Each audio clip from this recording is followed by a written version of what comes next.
The galaxy learned fear again in a single second.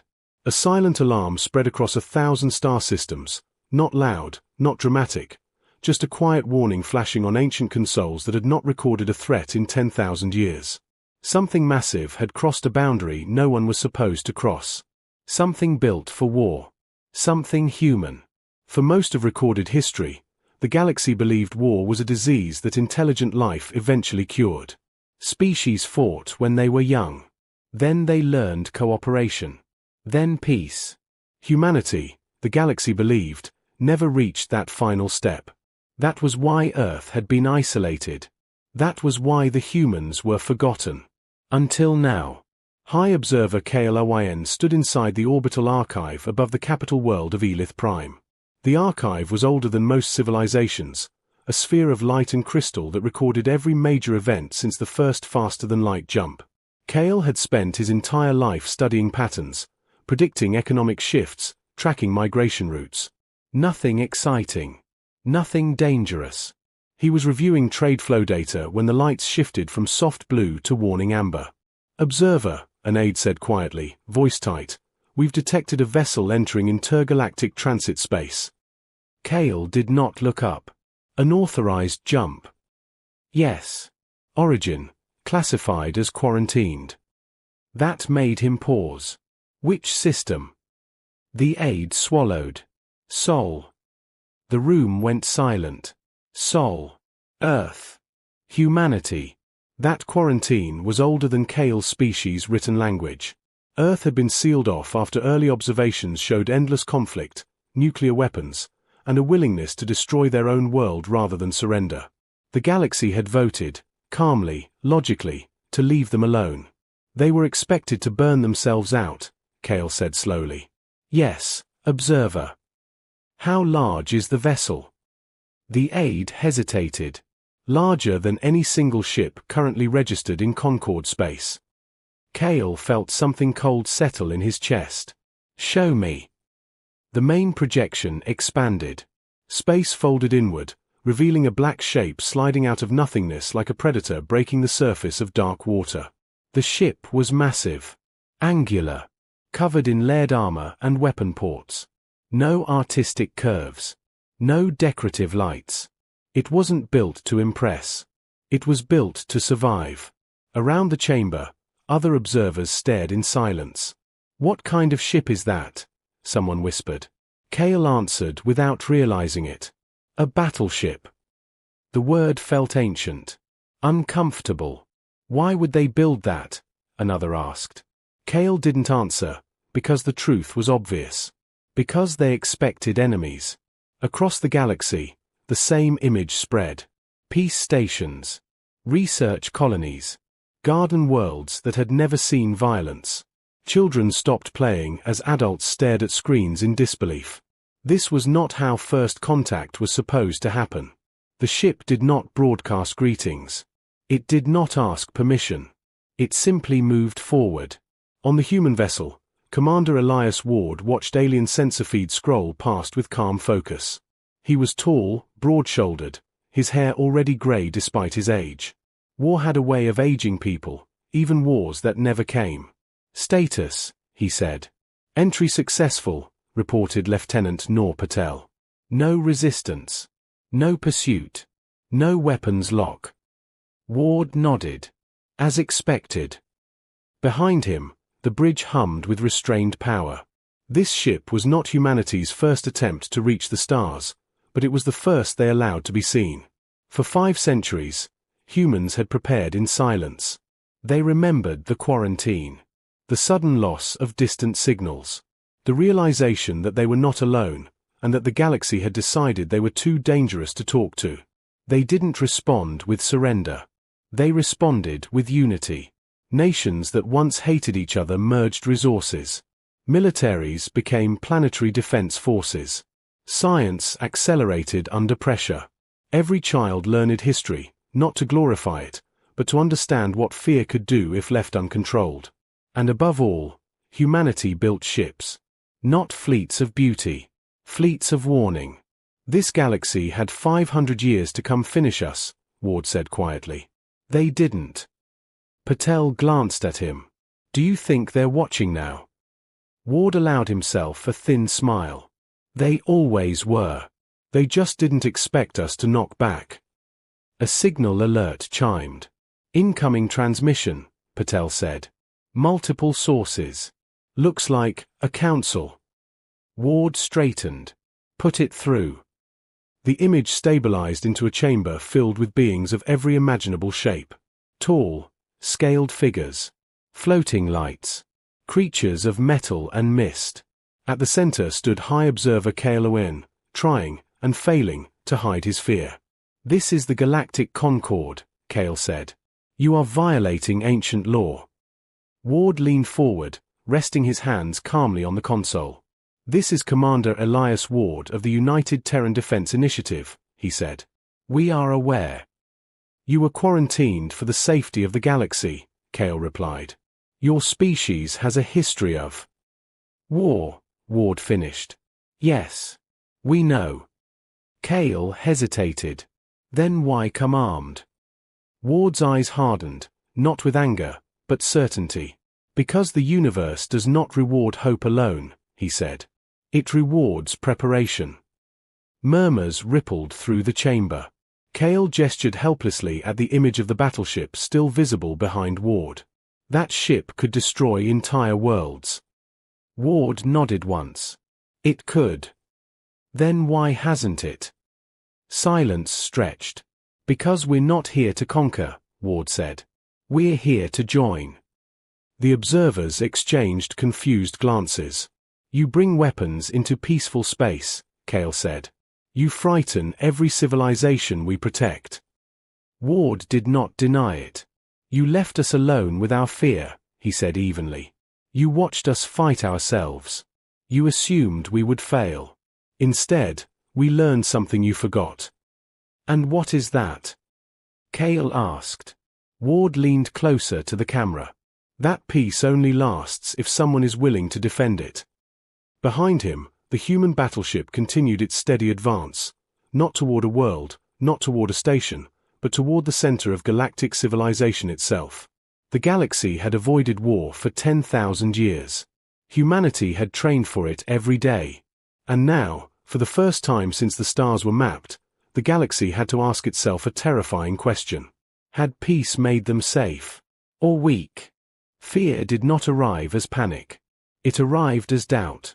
Across the core worlds of the Galactic Concord, leaders gathered in emergency chambers that had not been used for crisis in thousands of years. The halls were beautiful, filled with living light and soft sound, designed to calm minds and encourage compromise. None of that worked now. Because beauty does not stop a battleship. High Observer Awaken stood before the Concord Council, his voice steady only because he forced it to be. The image of the human vessel still hovered behind him, rotating slowly, showing armor layers and weapon ports that made even the oldest admirals feel small. They claim peaceful intent, Kale said. But their ship contradicts that claim. A tall avian delegate tilted her crested head. Intent is not measured by appearance. It is when appearance is designed for extinction, replied a metallic being from the Forge clans. That vessel is not defensive. It is excessive. Murmurs spread through the chamber. They could destroy us, someone whispered. They haven't, another replied. The debate circled endlessly, as Concord debates always did. Every solution depended on trust.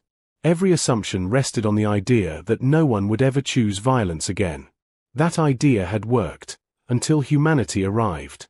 On the human battleship, Commander Elias Ward watched the alien discussion through intercepted channels. He did not smile. He did not gloat. He felt only a familiar weight settle on his shoulders. They're stalling, Lieutenant Patel said. Trying to decide if we're a threat or a mistake. Ward nodded. That's fair.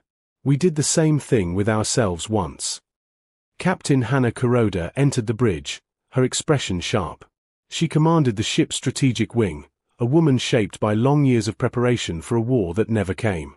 Long-range sensors are lighting up, she said. Multiple Concord fleets mobilizing. No weapons charged, but they're forming defensive patterns. Ward exhaled slowly. They're afraid. As they should be, Kuroda replied. Fear keeps people alive. Patel hesitated.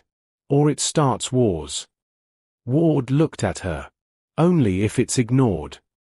The ship continued forward, deliberately slow, deliberately visible.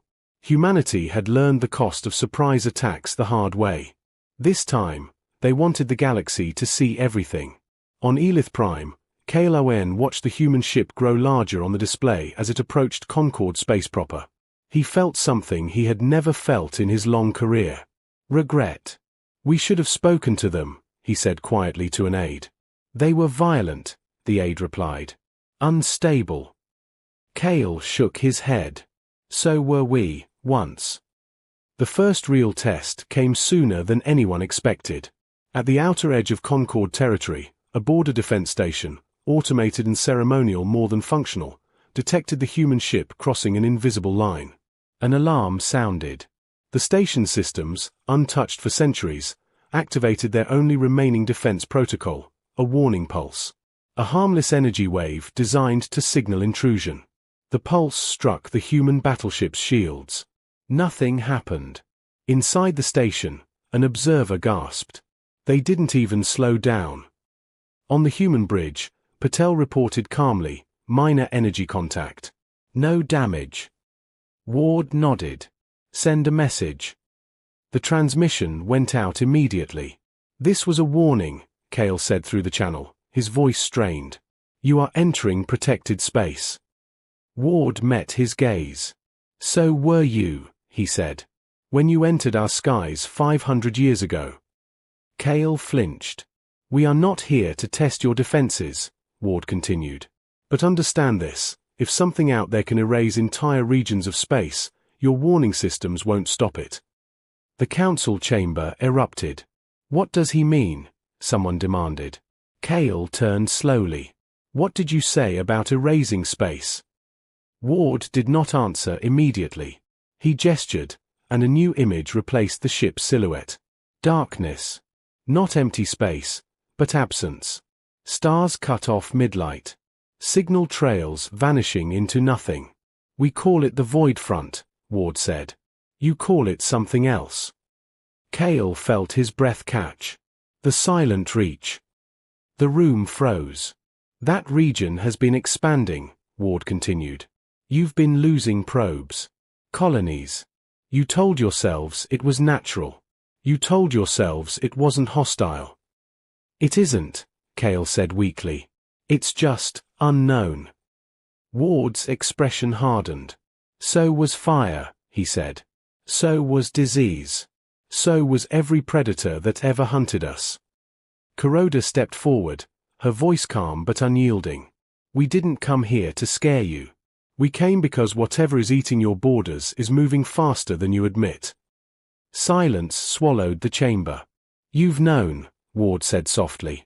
And you did nothing because peace was easier than preparation. Kale lowered his head. We ended war. No, Ward replied. You postponed it. The words struck harder than any weapon. Across Concord space, the human ship finally slowed, not because it was ordered to, but because it chose to. The gesture was small, but deliberate. Patel leaned closer to Ward. They're listening now. Ward nodded. Good. In the council chamber, Kale straightened. What do you want? Ward answered without hesitation. To stand with you, he said. Not above you. Not beneath you. Beside you. With that ship? A delegate asked. With that ship, Ward confirmed. And many more like it. Fear rippled again, but this time, it carried something else. Hope.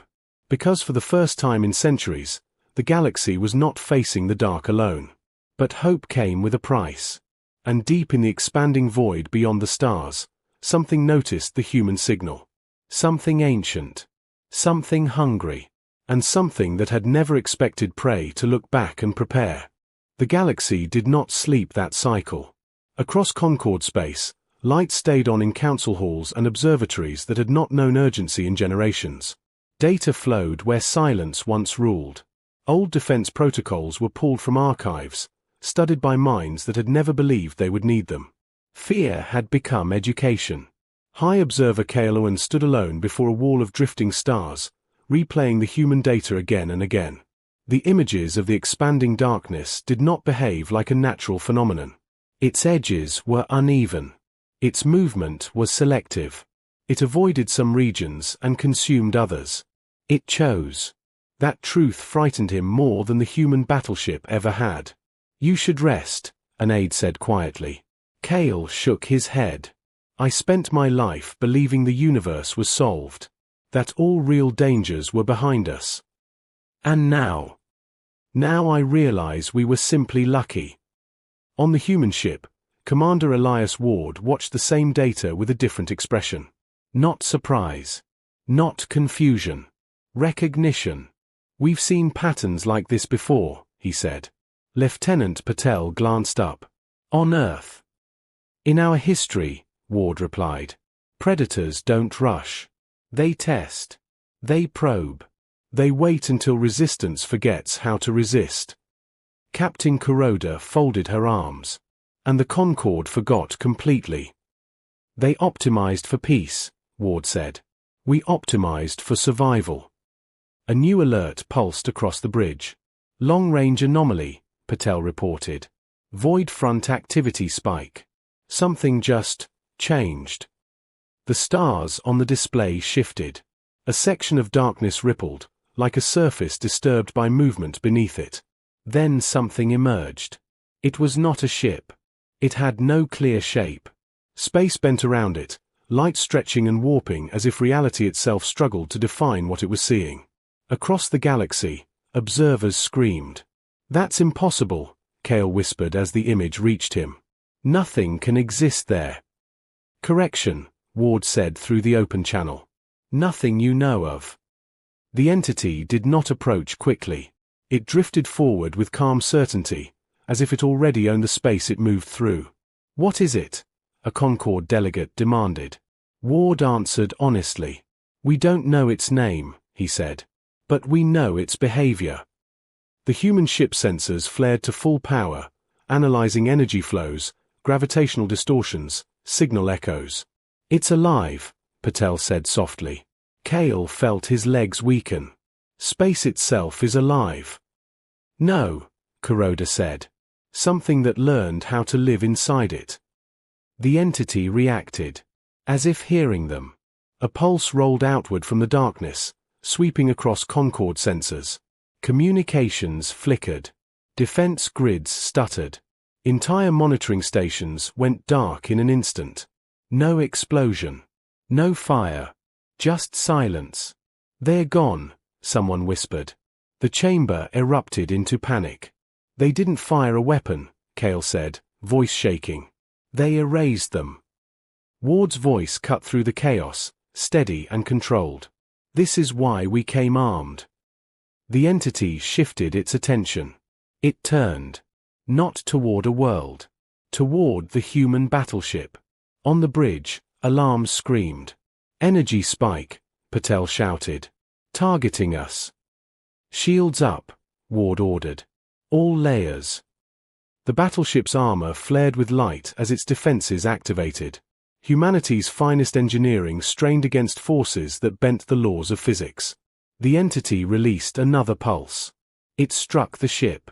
The impact did not feel like force. It felt like pressure, like reality itself was pushing inward, trying to decide whether the ship should exist. For a moment, time stretched. Then the human shields held. The galaxy watched in stunned silence. "They survived," Kael whispered. Ward exhaled slowly. "Barely." Kuroda's hands flew over her console. Shield integrity at 60%. Hull stable. The entity hesitated. It had not expected resistance. "That thing has never been challenged," Patel said. "No," Ward replied. "And now it's thinking." The darkness recoiled slightly, pulling back toward the void front. It did not flee. It observed. Kael turned to the council, his voice no longer calm, no longer controlled. "This is what we ignored," he said. "This is what we pretended would never come." The delegates stared at the human ship, scarred, glowing, still standing. "We cannot fight that," one said. Ward answered quietly. "Not the way you are." "What does that mean?" Cale asked. "It means peace made you fragile," Ward said. "But it doesn't have to stay that way." He gestured to the ship around him. "We were never stronger than our enemies," he continued. "We were just more stubborn. We learned how to lose, rebuild, and try again. That's what kept us alive." The entity drifted back into the darkness, leaving behind silence and fear. But also clarity. Cale bowed his head, not in submission, but in understanding. "We were wrong about you," he said to Ward. "About humanity." Ward didn't smile. "We were wrong about the universe," he replied. Across Concord space, alarms slowly faded. Damage reports came in. Losses counted in silence. But something else spread too. Resolve. For the first time in 10,000 years, the galaxy began to prepare for war.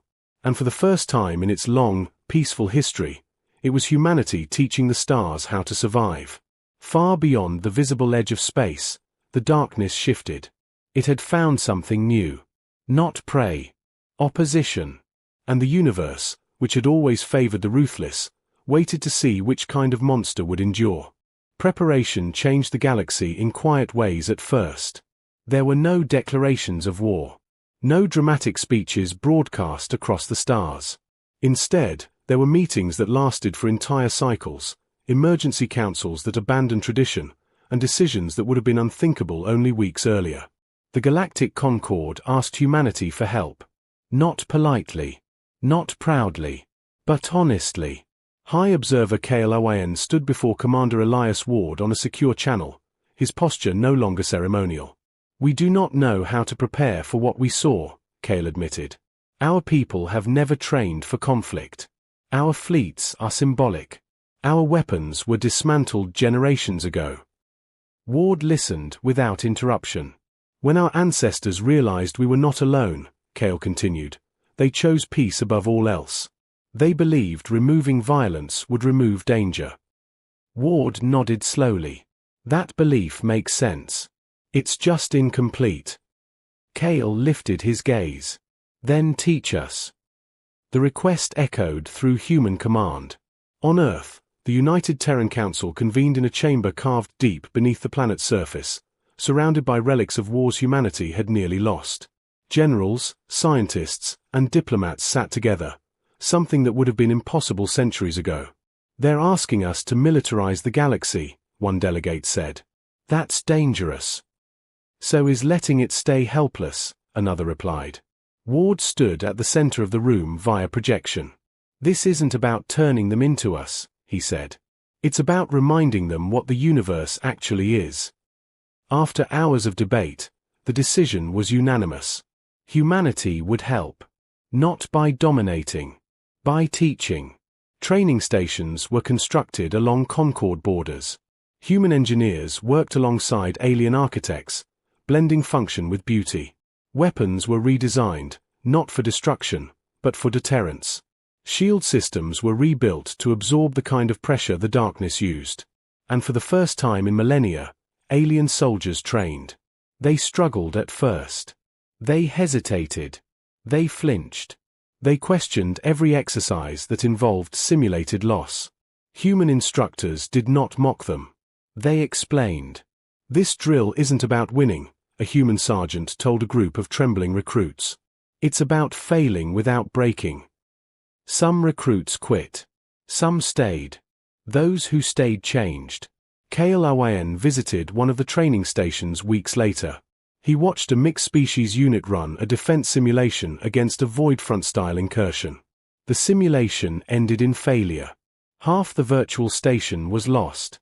The recruits stood silently, waiting for judgment. The human commander nodded. "Good. You lasted longer than yesterday." Cale felt something tighten in his chest. "This is how you live?" he asked Ward later. "Always expecting disaster?" Ward considered the question. "No," he said. "We expect possibility. Hope doesn't disappear when you prepare. It becomes realistic.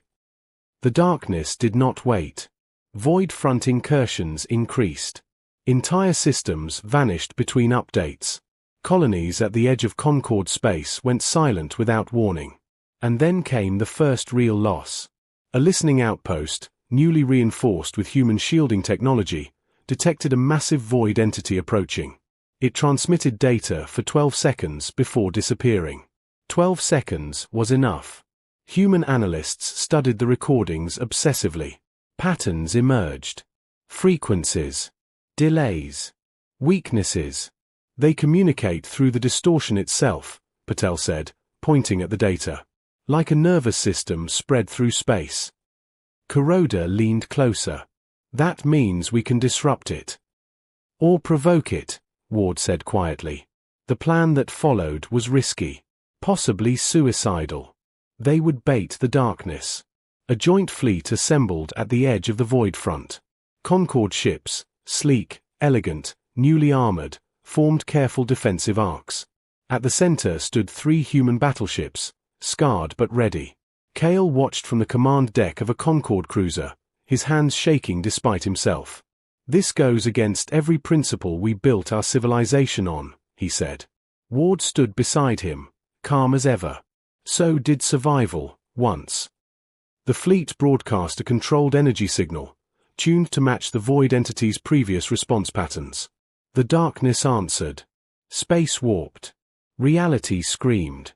The entity emerged larger than before, its presence collapsing sensor feeds and bending light into painful shapes. Cale froze. We can't stop that. Ward's voice remained steady. Not directly. The entity surged forward. Human ships moved first. Not charging. Positioning. Kuroda's voice cut through the channel. Phase weapons ready. On your mark. Ward waited. Waited until the entity released its pressure pulse. Now. The human ships fired, not energy, not kinetic rounds, but disruption fields that tore through the entity's communication web. The darkness shuddered. For the first time, it reacted with something like confusion. Concord ships followed with shield harmonics designed by human engineers. The combined effect rippled through the void front like a wound. The entity recoiled. It did not retreat peacefully. It lashed out. One human battleship took the full force of the counterstrike. Alarms screamed. Hull breach. Patel shouted. Multiple decks. Ward watched the damage readouts without blinking. Hold formation, he ordered. Do not break. Cale stared at him. You're sacrificing them. Ward shook his head. They volunteered. The damaged ship remained in position, shields flickering, buying time for the others to complete the disruption cycle. Then it vanished. Not exploded. Gone. Silence followed. The darkness withdrew, retreating deeper into the void front, wounded but not destroyed. The battle was over. The cost was clear. Cale felt something break inside him. You lost them, he said softly. Ward nodded. Yes. And you call that success? Ward turned to face him. We learned, he said. And learning is how wars are won. Across the galaxy, the news spread. Humanity had not defeated the darkness. But they had proven something far more important. The enemy could be hurt. The Concorde mourned the lost human ship. Memorials were built. Names were recorded in the orbital archive, alongside heroes from long-forgotten wars. Cale stood before one such memorial, watching alien and human hands place symbols of respect together. For a species we abandoned, he said quietly, you are saving us. Ward looked at the stars. We're saving ourselves, he replied. You're just finally standing with us. Far beyond the edge of known space, the darkness shifted again. It had encountered resistance. It had encountered loss. And for the first time since it began consuming the stars, it began to adapt. The final test was coming. And it would decide what kind of civilization deserved to survive the universe. The darkness did not retreat out of fear. It retreated to learn. Human analysts were the first to say it out loud. The Void Front was no longer behaving like a natural force or a simple predator. Its movements were changing. Its attacks were adapting to human disruption patterns. It was watching, adjusting, improving. Just like humanity once had. Commander Elias Ward stood before the combined War Council, human and alien leaders sharing the same space for the first time without hesitation or ceremony. The fear was still there, but it no longer controlled the room. "It's evolving," Ward said. "Faster than we expected."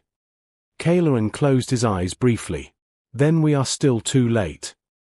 Ward shook his head. "No. We're finally on time." The final plan was not elegant. It was not safe. And it was very human. They would not try to destroy the darkness. They would deny it what it needed most. The void entities fed on stable space, regions where reality was calm, predictable, unchallenged. The Concord had unknowingly built the perfect feeding ground by removing conflict, disruption, and strain from their civilization. Humanity understood something different. Pressure creates strength. The plan was simple in concept and terrifying in execution. They would destabilize controlled space across the Concord's core worlds, temporarily, carefully, deliberately. Shields would fluctuate. Energy grids would pulse. Space itself would become noisy and resistant. Uncomfortable. Dangerous. Alive. Kale listened in disbelief. "You're going to disrupt our entire civilization." Ward met his gaze. "For a short time. Or forever, if we don't." The council voted. Unanimously. The galaxy chose survival over comfort. As the operation began, Concord worlds felt something unfamiliar. Power grids fluctuated. Gravity fields subtly shifted. Transportation slowed. People panicked, then adapted. Human advisors guided alien engineers through controlled chaos. Mistakes happened. Systems failed. But each failure was followed by recovery. The galaxy learned to endure stress. And the darkness noticed. Void activity spiked violently. Entities surged forward in numbers never seen before, converging on the destabilized core. Space screamed as reality twisted under their advance. This time, the galaxy did not freeze. The joint fleet met them head-on. Human ships formed the spear. Concord vessels formed the shield. New weapons didn't try to overpower the darkness. They denied it stability, flooded it with unpredictable energy patterns, forced it to exist where it could not feed. The battle stretched across hours that felt like lifetimes. Ships were lost. Worlds were scarred. But the darkness slowed. Then, something unexpected happened. A void entity collapsed. Not erased. Not destroyed. It simply failed. Human scientists watched the data in stunned silence. "It can't survive unstable space," Patel whispered. "It needs order. Calm. Predictability."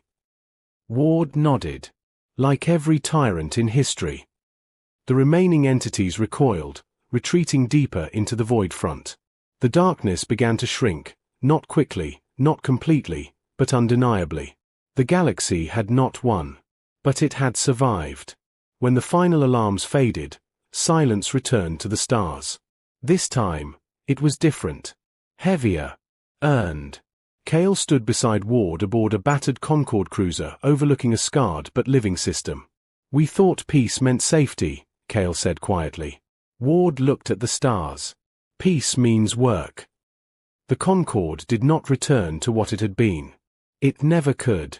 Weapons were not banned again, but they were understood. Defense became responsibility. Training became education. Fear became awareness. Humanity joined the Concorde, not as conquerors, not as saviors, but as equals who remembered the cost of forgetting. Centuries later, children across 1,000 worlds would learn the same story. Not about a war. Not about monsters. But about a species that was left alone with fear and chose not to disappear. A species that looked into the dark and prepared. A species that reminded the galaxy of an old truth it had tried to bury. The universe does not protect the peaceful. It tests them. and only those willing to endure deserve to survive it. Humanity did not arrive to terrify the galaxy. Humanity arrived because the galaxy needed to remember how to live.